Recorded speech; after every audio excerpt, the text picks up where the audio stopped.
Well, folks, I never thought this day would come. After years of being the butt of nearly every joke in the anime community, someone finally went and made a live-action anime adaptation that is actually really freaking good.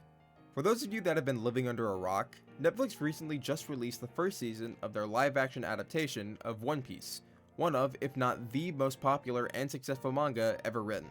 Now, most people might hear the words Netflix and live-action adaptation in the same sentence, and you immediately think of... Spike Spiegel! Yeah, that. And I don't blame you. Between Netflix and Disney, the idea of a live-action remake of an animated property is pretty much laughed at by everyone, because the concept is just silly. There's a reason that anime and animation in general stick to that medium. It's because that animation is only restricted by the imagination of the animator.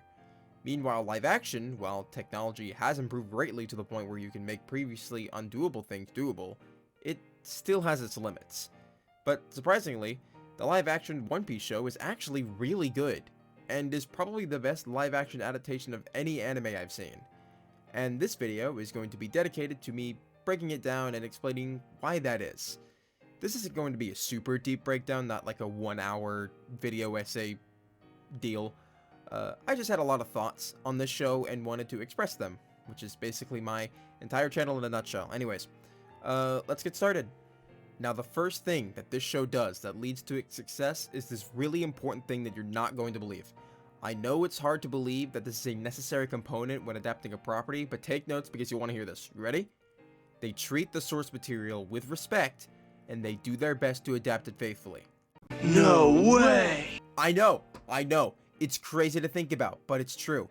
Who knew that putting together a cast and crew that know and love the source material, and also directly consulting with the original creator of said source material, would lead to a faithful and respectful adaptation of said source material?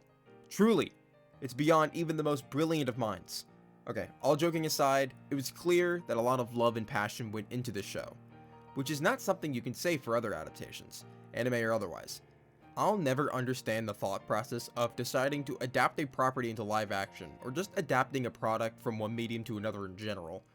Putting together a cast and crew that know either very little or none at all about the material they're adapting, and then proudly proclaiming that you know nothing about the material and don't plan on educating themselves on it. And then they're surprised when the show doesn't do well. It's utterly ridiculous, that mindset. And it's one of the main reasons a lot of these adaptations fail.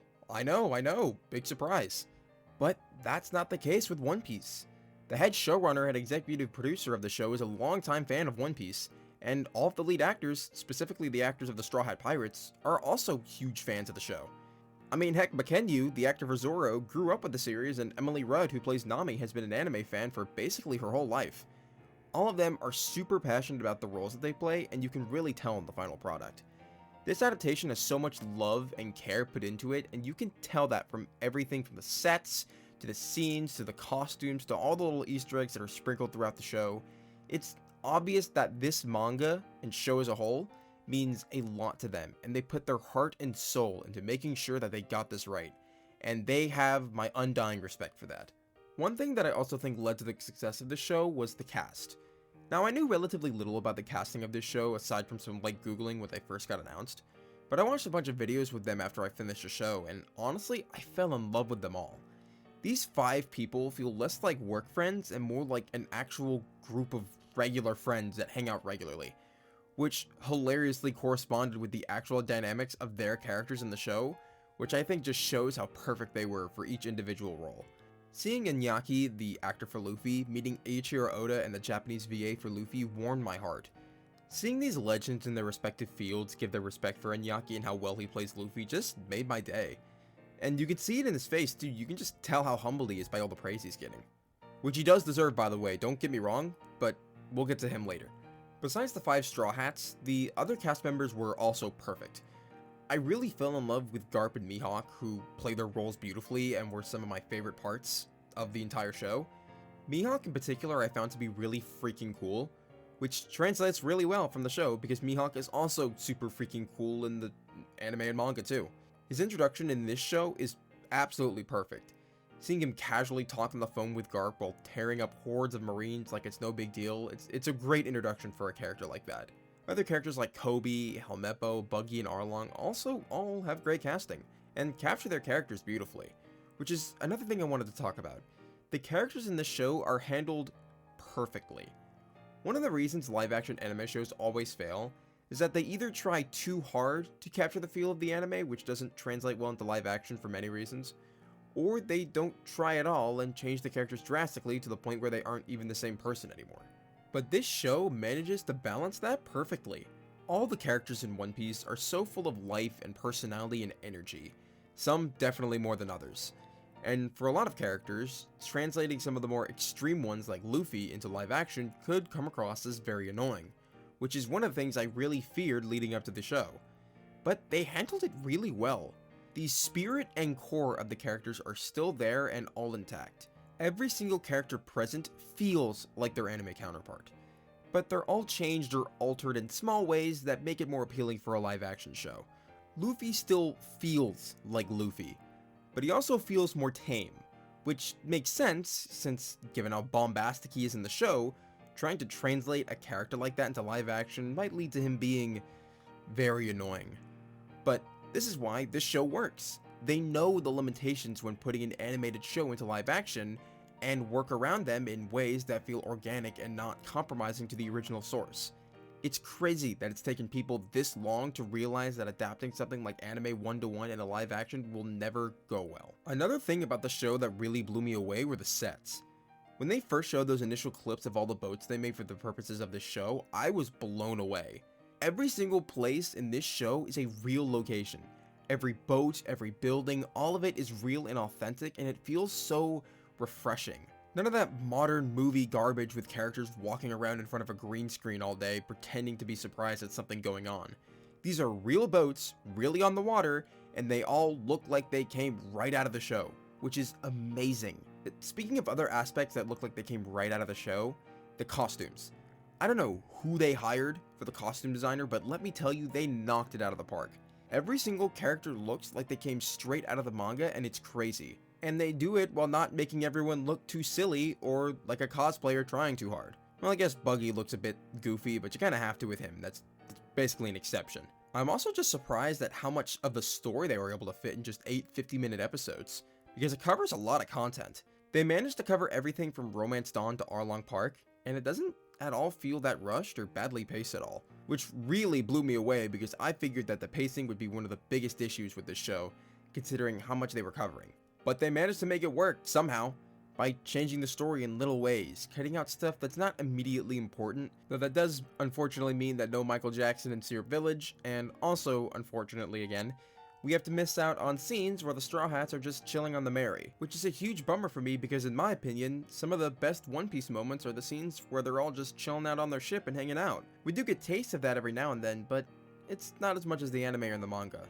It's a shame, but I get why they cut it. It's not that big of a deal, it's just something I would have liked to see more of because I like their dynamic throughout the whole show and I would have just liked to see more of it, but I get why it's not around that much. Now, while I do think this show overall is a very enjoyable experience for both fans and otherwise, it is unfortunately not perfect. A lot of the critiques that I have come from the Bharati portion of the story. Now, while I do like a lot of the new scenes that they added, like Garp and Zeph talking about the new generation coming up, which was an amazing scene by the way, but that's not the issue.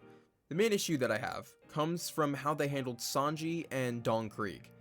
If you are a fan or otherwise and are interested in watching this, skip to this timestamp because I'm going to briefly mention some spoilers here that are not related to how the anime or the manga plays out. So if you want to be surprised at all the new stuff that they add, please skip to this timestamp. Anyways, in the Bharati section, instead of Don Krieg being brought to the Bharati by one of his men, threatening to take it over only to be stopped by Luffy, Don Krieg and his pirates are all eliminated by Hawkeye during his introduction that I mentioned earlier, which I thought was a very interesting and bold move.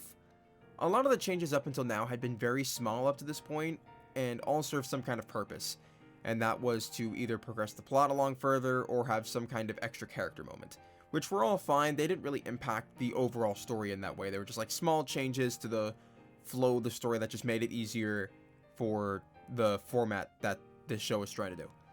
But this is a much bigger change than any of that.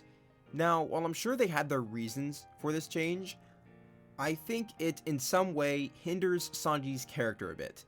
Sanji was reluctant to join the Straw Hats and chase his dream of finding the All Blue because he didn't want to leave Zeph alone to work on the restaurant, which is something that they address in the Netflix show.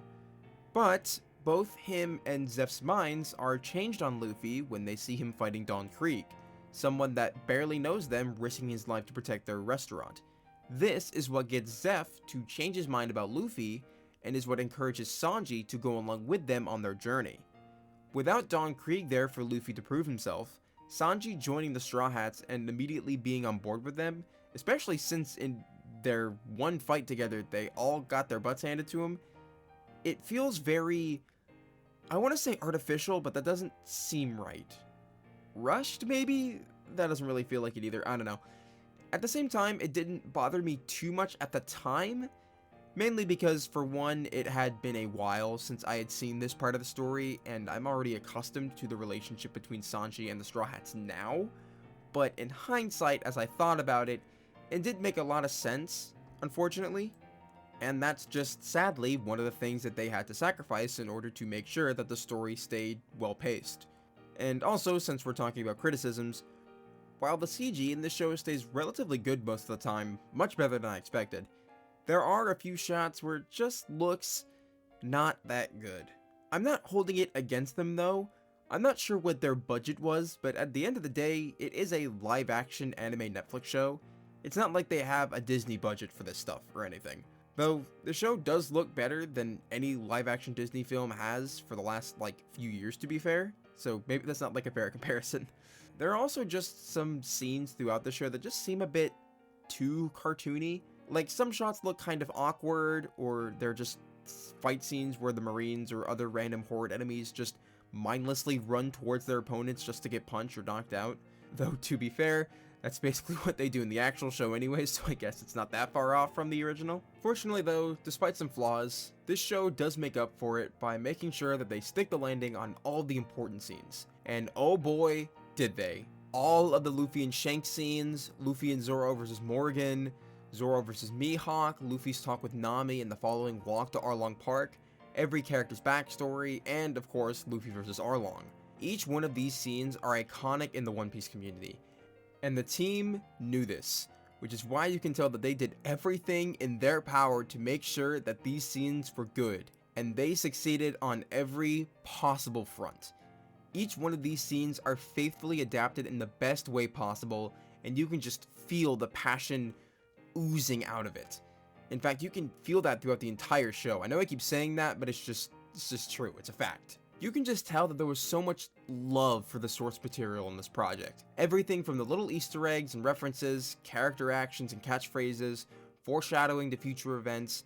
This is a show that was quite literally made for the fans, and you can feel that with each scene. This is a show that I think both One Piece fans and not One Piece fans should check out. If you're not a One Piece fan, maybe this will make you want to check it out, the actual show in its entirety. If you are a One Piece fan, you'll appreciate all the love and care put into recreating one of the best stories of our time lovingly into live action. Now, with all of that said and done, do I think there is going to be a season 2? Well, besides the little post-credits stinger at the end of the final episode, and multiple articles seeming to confirm it, yes, I do think there is going to be a season 2. And frankly, I'm very excited to see them cover the Alabasta material. And I hope that this time around, they give them more episodes to work with so they can cover more material without feeling the need to rush certain things. But, and this is probably the most important question, how long do I think it's going to go for, and how long do I want it to go for? Because you can't exactly expect this show to go all the way up to the current One Piece stuff, right? Though the idea of Iñaki Godoy's Luffy in Gear 5 is a funny image. Well, truthfully, I think Taz Skylar, the actor who plays Sanji, said it the best during this interview. I'd like it to go for exactly as long as it takes to feel like it's come to an ending that all of us are happy. And by us, I mean the greater us of us 5 and every single person involved. I want everybody to be proud of where we end up ending. I don't want it to end short, and I don't want it to run long. That's my ideal. And I think this is the best answer for that question. I think the cast and crew behind this show know that there's no way on God's green earth that they're going to cover everything in One Piece. That would take literally forever, and by the time they'd make it to Wano, the actual One Piece probably would have wrapped up by that point. But for their sake, I hope that this show goes on for as long as it needs to. And I hope that the cast and crew behind it continue to do great work bringing this world to life. One Piece is a truly amazing story that I think everyone should experience at least a little bit.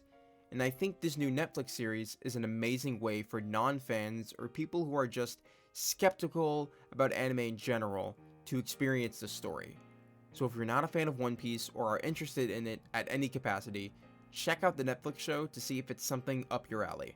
I promise you, you won't regret it.